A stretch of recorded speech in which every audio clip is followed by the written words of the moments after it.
You know what I learned recently? What did you learn recently?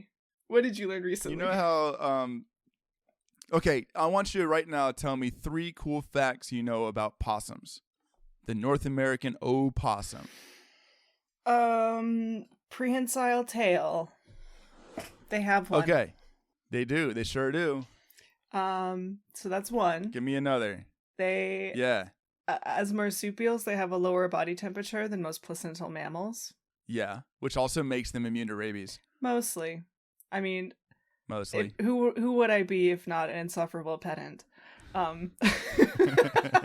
It's not impossible. This it's just bit really might not unlikely. work then. Okay.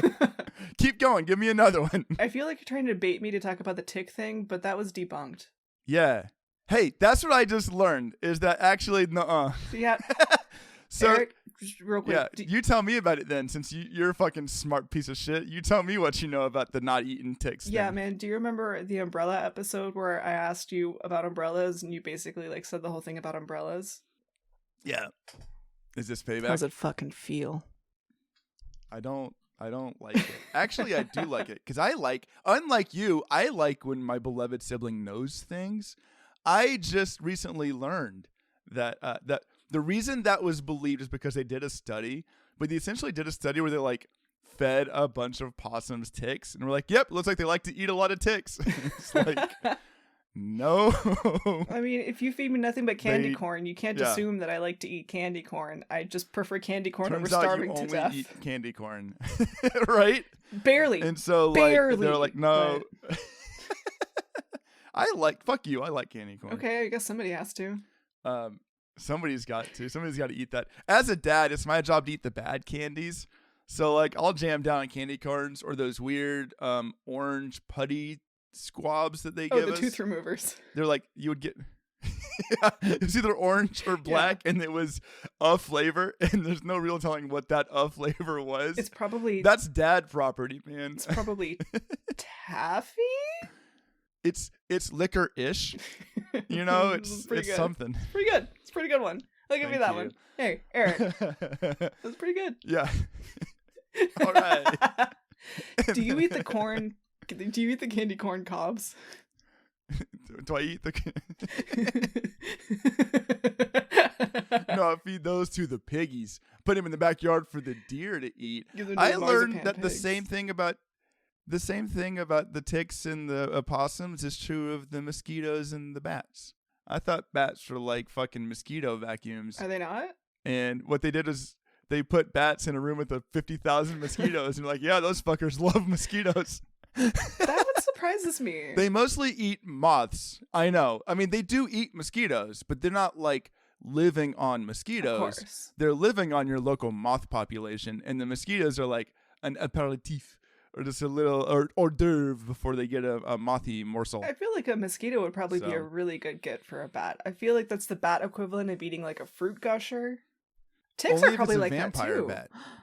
Oh, actually, I did learn fire ants will hunt pregnant you can do it. Lone Star ticks, which are the ones that carry alpha gal. So actually, fire ants are better for your yard than possums. There's only one alpha gal in my life. I mean, possums still kick ass. I can't. I don't want to do this. Can she also not eat red meat?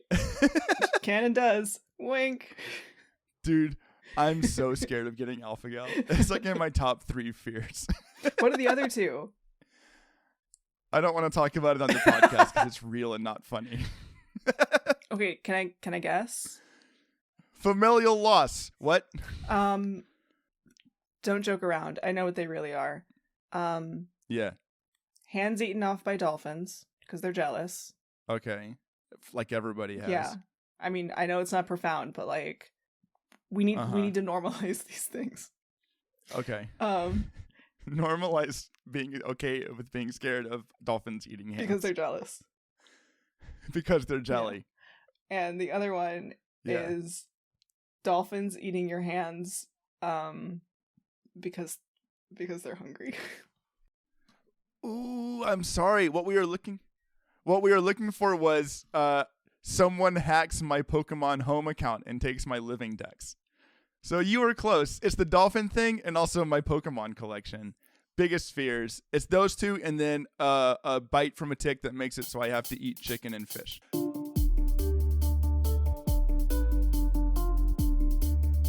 Polydactyl.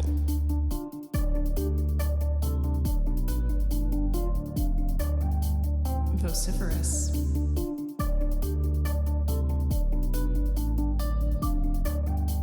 Bombastic.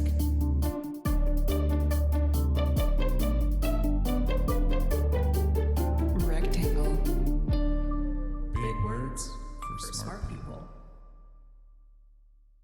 Hey everyone, this is Big Words for Smart People. The only podcast that makes dumb guys smarter and smart guys more smarter. God, I hope that's I really hope that's what it's gonna be. What's the next part? My name's Eric, Frankie. and my pronouns are he, him. Your timing's way off, man. Frankie! Eric! That was a bit, and not me being rude. Thanks for clarifying. A thing can be two things, though. I don't look forward to editing that. Okay, listen, though. Okay, I'm sorry for interrupting your steez, Frankie, but sometimes not my steez. you have to find the message underneath the message, and sometimes text is layered over atop each other, which is why the word of the week is palimpsest. What? Focus up. Can't. What is it? Hey, wait, sorry. Did you say can't? Can't? Like can't and ain't at one time? I can't and I you won't. You got real southern for one word. I can't and I won't. I swan the draw and I'm going to do it. And I'll tell you what. Palimpsest. Palimpsest. Palimpsest. There's a P in there. It's a sneaky P. Can you spell it, Palimpsest.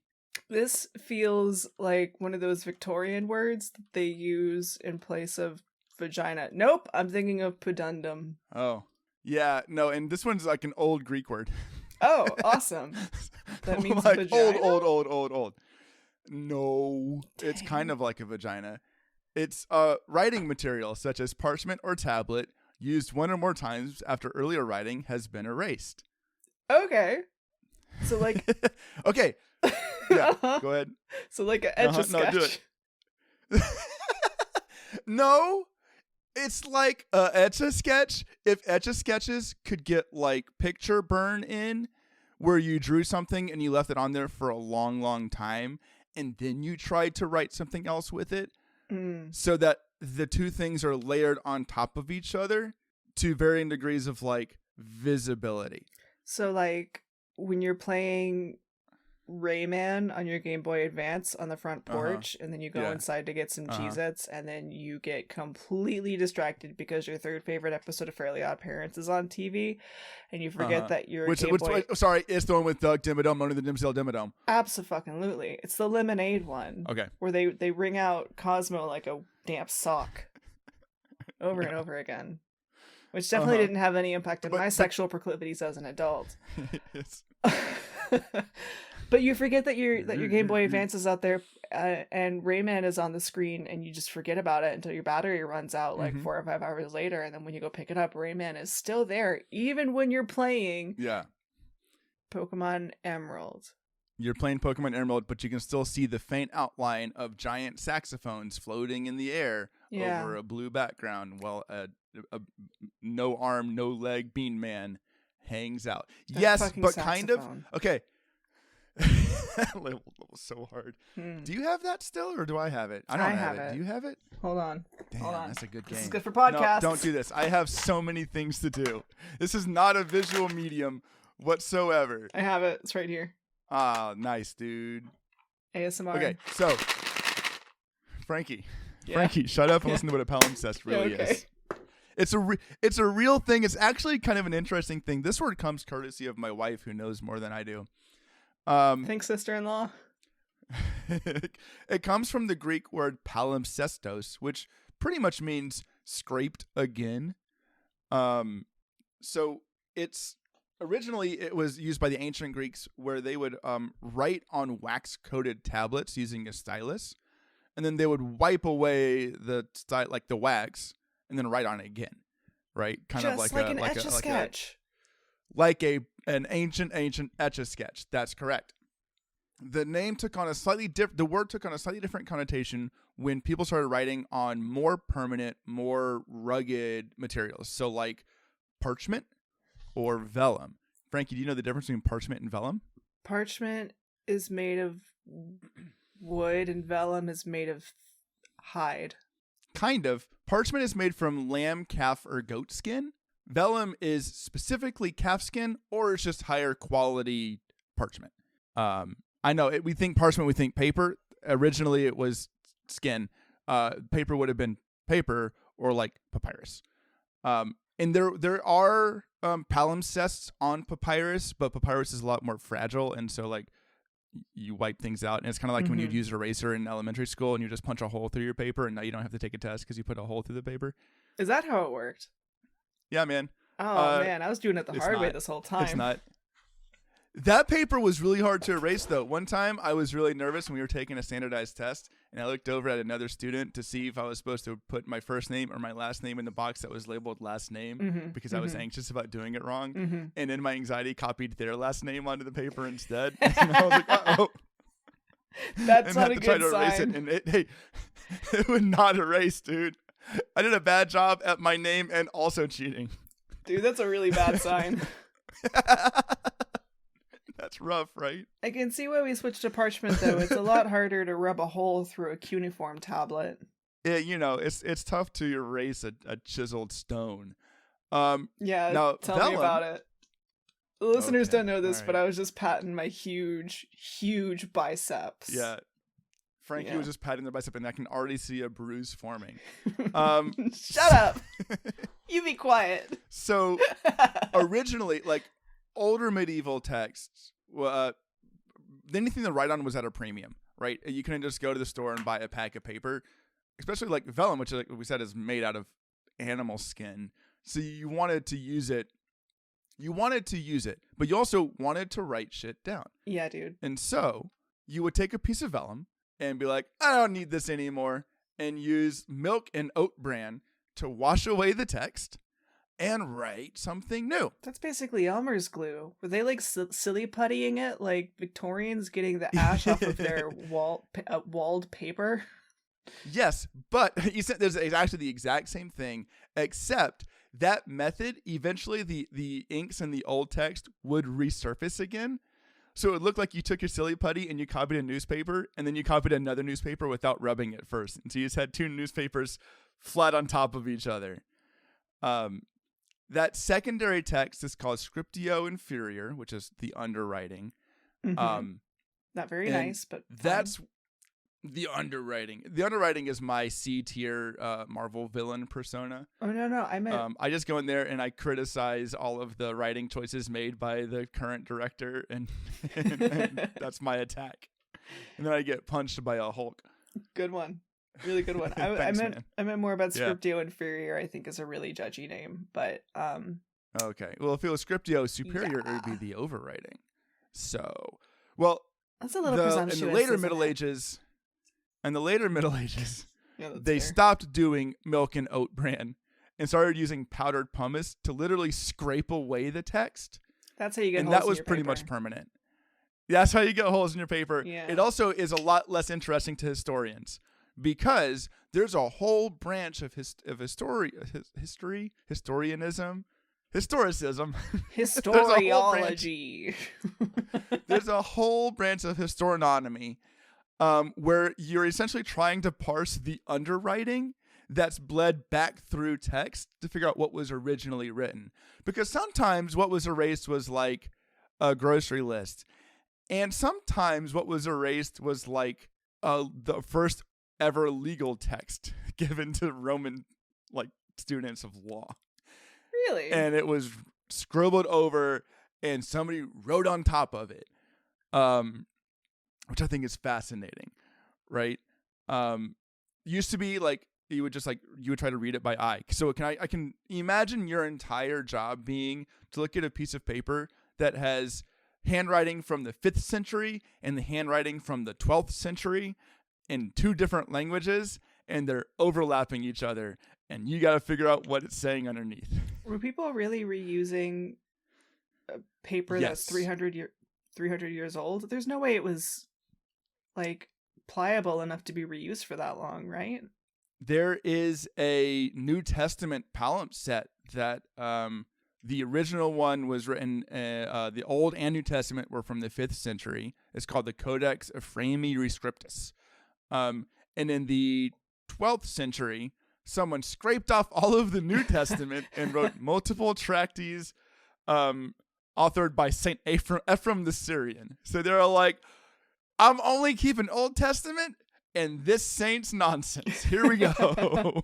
I'm calling it Bible 3. That feels deliberate. The sequel to Bible.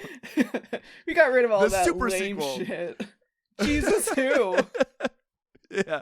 This is my OC. That's not real. This is my OC. Fezus Feist. It's Fezus Feist, and he's got 2 swords, and he has a mohawk and drives a motorcycle. And he goes on adventures with his And best it's friend super Pikachu. Cool. And me, his other best friend, Derek from Canada. Saint Derek of Canada.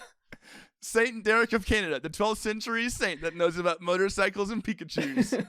I had a I'm a vision. time traveler, and this is how I'm using my time travel abilities. I put myself in this Bible. I put all my money in Bible 2 stocks, and here I am. Okay. Oh, I'm man. not good at time travel. Thank you. I'm Derek from Canada. I love this as like a beach episode for 2 swords. Right? Two swords dude. Okay. 2 swords goes back in time and like goes to like the day And that also to Martin Luther Canada. put the 95 Theses in the door, and he just like tacks up a 96th one that says Bible He's 3. like, oh, hell yeah. None of this. Bible 3. I got this. Bible 3. 2 swords. I got 2 of them. We got 3 Bibles. We got 3 of them. What up, y'all? It's me. And then he got, gets incarcerated. I don't have another one. He just gets put in the jails. It's the sequel book, How to Time Travel in Prison. Dude, as a brief aside, I did recently see the actual church where Martin Luther put up the 95 Theses, which was mildly cool, but as someone who isn't religious, I'm just like, okay, what do I do with this? Okay, I guess this is a really important door. I took put a picture of the Theses door. on my door and no one cared. It was a pretty cool picture. I just deleted it from my phone because I ran out of space to take pictures of my cats. They don't even have the original door anymore. What? Do they have the original Theses? No, they don't have the Theses. Yeah, they unpinned the paper, changed the door out, pinned it right back up there again. Apparently it Solved burned. and proved. So they made a new door that just has the that's not Theses painted funny. onto it. Oh. Because they're like, okay. we love it now. I'm gonna do we that love to what my he did door. now. This Now that is it's cool. cool, we did it first. We love it. Oh man. Palimpsest now, like, so there's a time you look at them, do it by eye, and then they started using like tinctures of gall or ammonium bisulfate to like draw the ink out. Yeah, I thought tinctures This of is gall like 19th century. was just ink, like gall ink, right? Tinctures of Gall is actually my favorite early 2000s indie rock band. But also it's what they used to draw the ink back out again. It just darkened everything. I remember tinctures of gall. I think they opened for Tool that one time. They opened for Spool. So Cool. thanks, man. It's not a joke. It felt like it had the cadence of a joke, so it just kind of felt right. Maybe if someone's like half listening, they'll not catch that it wasn't actually a joke. They used tinctures of gall to but it was kind of destructive. The new thing now is like use ultraviolet light and like overexposed photography to pull out the background ink, to pull out the underwriting, or x-rays, because a lot of the inks had iron in them, and so like an x-ray, that ink shows up because x-ray. Oh, you know what they should do? They should hire a peacock shrimp. Okay. No, what are they called? Explain. What are they fucking called? Mantis shrimp? That's the one. Peacock mantis shrimps. Yeah. Yeah. Did you know mantis shrimps is bugs? Yeah. It's two bugs. It's punch bugs. It's two kinds of bugs. It's the shrimp bugs and not shrimp bugs. But they can see like crazy spectrums of light. They could probably just look at it and be like, yeah, this was an order form for tinctures of gall for, I guess, an older palimpsest. I don't know. I wasn't there. I don't know. But that's what it was. Was a receipt from Proto McDonald's. I saw it with my eyeballs. Biggest Macus. Okay, so there's tons of palimpsests. I'm not going to read the whole list. There's two that I thought were interesting. One I hinted at earlier, which is one of the biggest ones is discovered in 1816 by Niebuhr and Savini, and I'm not pronouncing either of those right, in the library of Verona Cathedral. Underneath some letters by St. Jerome and Gennadius was this almost complete text of the Institutes of Gaius, which is arguably the first student textbook on Roman law ever. And it was hidden underneath. Someone had that. My assumption is that a student of Roman law had been like, this shit's too hard, and taken their textbook home and was like, I gotta write. I'm going religious. I'm gonna scrap all this and just write something else instead. And that has survived and is like this really cool history of like law. This shit is boring. Cool. I'm gonna write my Jesus fanfic. Bible 4. Later. Derek, what up? It's me, Derek. I went even further back. This shit still sucks. Everybody hates their old work. That's why I'm doing it again. Right? This is the worst. I went backwards. I'm going to make a proto-Bible to make my Bible more legitimate. The other one I pulled for you, Frankie, is called the Novgorod Codex. And this is notable. That sounds like a movie I wouldn't enjoy. I know, right? It sounds like something that would come out in a language I do not speak and captioned in a language I cannot read. It sounds like the most boring, generic sci-fi, like, prestige drama. It's on, like... No, yeah, you're right. It's on, like, Apple TV. Uh-huh. Yeah. It stars the most milquetoast white dude on the planet. Yeah. And, like, everything just happens for him. Half of the people are British. Frankie, I'm trying to tell you something really cool, though, which is... The Novgorod Codex, which is not a terrible straight to Apple Plus sci-fi movie, is instead the wooden back wall of a wax tablet that contains potentially hundreds of texts on it, and it is the only known hyperpalimpsest. Now, if Novgorod Codex is the shittiest sci-fi movie you ever heard, hyperpalimpsest kicks absolute ass. Hyperpalimpsest is fascinating. Hyperpalimpsest is the spin-off miniseries that's like pretty good. Actually, they let a woman direct it and everything, and it turns out it's better. Who would have thought? There's a lesbian. Oh, but it's and believe it or not sexualized. But it is still just one lesbian, so it's just a lesbian. Yeah, space lesbian. She fights with a nail gun. So it's a bad thing to have in a spaceship. I know it's the nuclear option on a spaceship is this nail gun that I taped down the safety on, so if you pull the trigger, it just shoots a nail out. God, spaghettify your whole crew with this one easy trick. That's gross. I'm gonna extrude my crew into space. Lesbians are always doing this. So if I know one thing about lesbians, the palimpsest made me think of two things. Mm-hmm. The first is something that won't surprise you, which is that when I was in high school, me and my best friend used to get on Newgrounds and open up as many different videos as we possibly can at the same time and see which one played the longest. And see which one pierced the veil of nonsense until it came out at the top. Now I know what you're thinking. It would be the longest one. And that would be correct if it didn't take us about 2 minutes to get through all the videos starting. And so by the time one was starting, the first one was ending. Yeah, this was OO's internet. Man. We would do that for hours, dude. What I was actually sober. thinking. What I was actually... If you can believe it. What I was actually thinking is that I'm feeling a little bit relieved that my perception as a tween and as a teen was correct, that you were really, really, really annoying. I love you. You're a wonderful adult, but holy shit, you were so annoying. You're not wrong. It's okay. I'm annoying now, so we all have our. I feel all things there is a tide. I feel like the nail in that proverbial coffin was the day that we chased you out of the house by playing covers of Call Me Maybe. Because after about 8 hours of that, you're like, I gotta go. This isn't happening anymore. I think I went. You just left. I think I went and stayed at Kimmy's house. I think you're right. Yeah, I was like, I can't be here anymore. I still hate that song. The other thing I thought about was tattoos.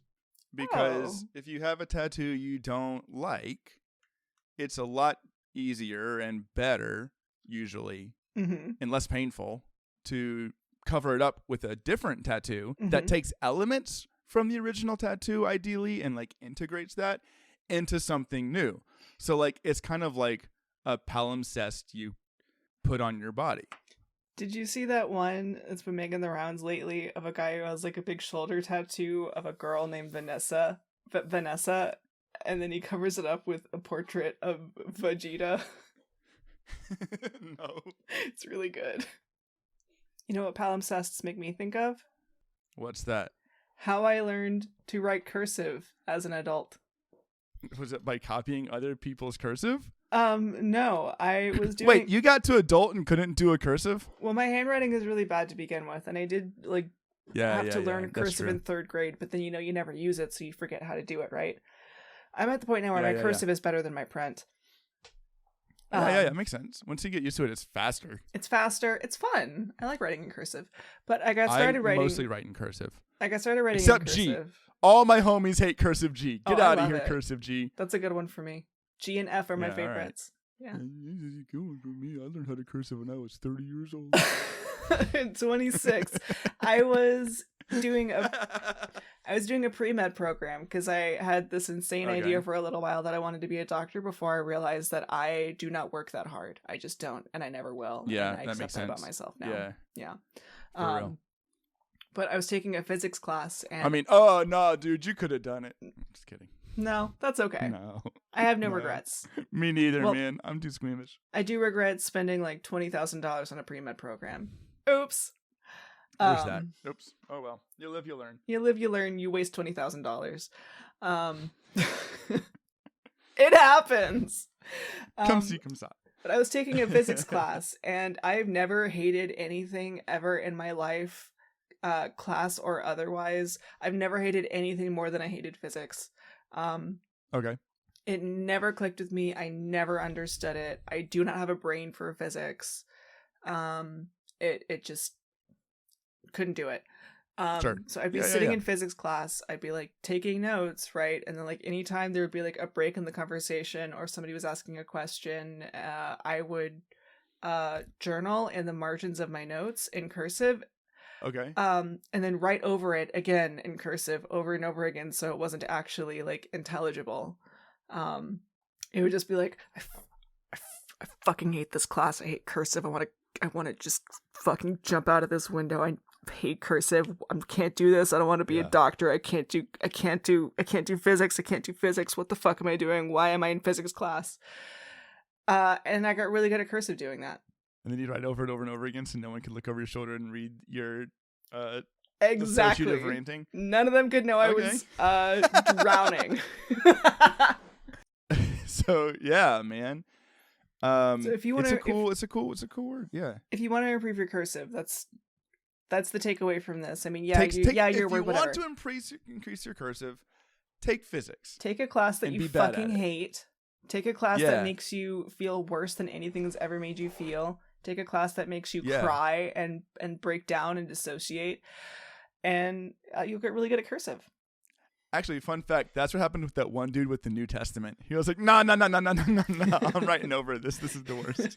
I hate this New Testament. I like the Old Testament. Oh, it's this God is boring. He's too nice. There's no floods. Everybody's too normal. Who's this Jesus guy? I haven't seen a single burning bush. What is up with this? Mary Sue. He flipped over some tables. It's not even believable, man. Okay, he's just like your perfect guy. You can do everything perfectly. Okay, self-insert. Do you want a Pokemon before you wrap this thing up? Yes, please. I am breaking our trend of naming Pokemon after the word that we picked for the day. Okay. This one's called Overdover. Mm-hmm. That's cute. And thank you. It's a normal type that is a book-shaped normal type. It's actually probably be fairy type because fairies like to be objects. Yeah, like key or cup. Like keys. And the unique thing for this one is that it evolves after you've taught it enough different moves overriding other moves. Like after it's learned its like 9th or 10th move, then it will evolve. And so you need to overwrite other moves with new moves for it to evolve. That's fun. And then like through like the move relearner, you could get all those back again. So it's a palimpsest. It's got all of the old moves like kind of locked into it. That's a really cool, innovative idea. Mix Pokemon. If you want the idea, you can speak to our lawyer. $20. I'll do it for 20. You can have 20 cool ones. Our lawyer is 20 American. Our lawyer is Meganium. It's the one giant Meganium from the new Pokemon Snap. If you like what we do, like, comment, subscribe, follow, share with your friends. We're on YouTube. We're on your podcatcher of choice. If you have a word like we're in your socks, we're inside Cosmo, and if you wring him dry, the podcast will drip out, and you can sate yourself upon the podcast juice of our wrung Cosmo. Yeah, that's fucking right. Yeah. That's what this, like we say every episode, sate yourself with our podcast juice. sweat. Wrung from a Cosmo from Fairly Odd Parents. TM. We did it first. We did it. All right, Frankie, take us home. Better than bitch Fartman. Are you proud of that? Do you want to keep that? I mean, I didn't come up with that. You feel good about that? I didn't come up with that. No. We can keep it. Okay. He knows how I feel. he can talk to our lawyers. It's Meganium. He gets stuck on that Meganium. Oh God! Hey, actually, there it is. Found another fetish. There it is. Found it. We did it. You're welcome. We did it humanity. once per episode. Oh God, I'm losing it. Do you want to hear about our bees? I do want to hear about our bees. If you look really closely at our bees with x-rays, or if you get a peacock mantis shrimp to look at our bees, you can see the shadows of all the brilliant ideas from Lava Salmon that came before it. And somehow, interestingly, you can also see the shadow of all of the fabulous ideas that came from Lava Salmon after she drew our bees too. It's really an incredible piece of work. But if you'd like something fresh for yourself, you can and should commission her to draw stuff or animate stuff or work on your video game. You can find more from her in the show notes. Did she pay us per word? Jesus. Nope. That's just really how I feel. She's a tremendous artist, and you should commission her. Thank you, Lava Salmon. Thank you, Lava Salmon. You do great work, Lava Salmon. Yep. All right, take us home. We hope you have a very... See, I thought they were supposed to say different things underneath is the thing. Yeah, but I can't think of anything else to say. Get it together. We hope you have I wish I was a blue rogue. We hope you have a very palimpsest week. Jesus Christ. I meant to ask, did people ever use their like Elmer's glue erasers as like whiteout, or would it just be like the entire manuscript? Or would they be like, oh fuck, I wrote a thorn when I meant to write one of those weird AEs? Oh, actually, that's a really good question. Just in time.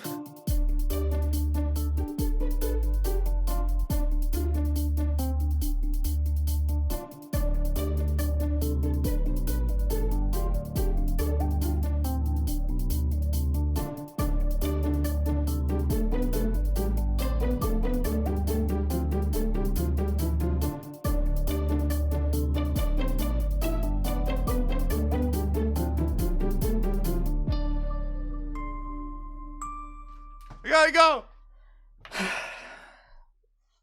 They didn't open for Tool, they opened for Cool. Eric, cut that. Cut that one. Eric, cut that one! It was bad! I don't like it! I'm so fucking tired.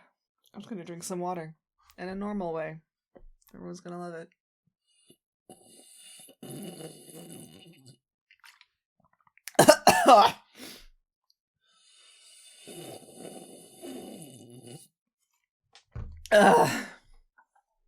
That was really refreshing. They didn't open for Tool,